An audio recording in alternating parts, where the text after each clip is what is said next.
గ్రామ ప్రజలందరికీ మరీ నమస్కారాలు. నిజంగా పోయిన సంవత్సరం చూస్తే ఇంత ఉత్సాహంగా లేదు. ఈ సంవత్సరం మాత్రం బాగా కుర్రోళ్ళంతా జోష్గా ఉన్నారు.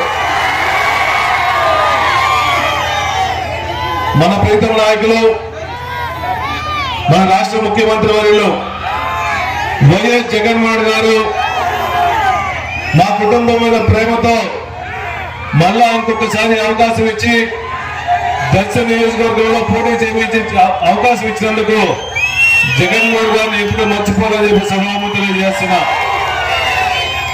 ఈ రాష్ట్రంలో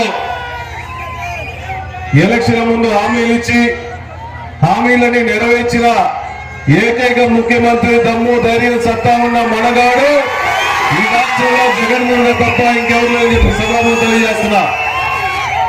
అప్పుడు రాజశేఖర్ పాలన మొత్తం సుభిక్షంగా ఉంది. మళ్ళా జగన్మోహన్ గారి పాలన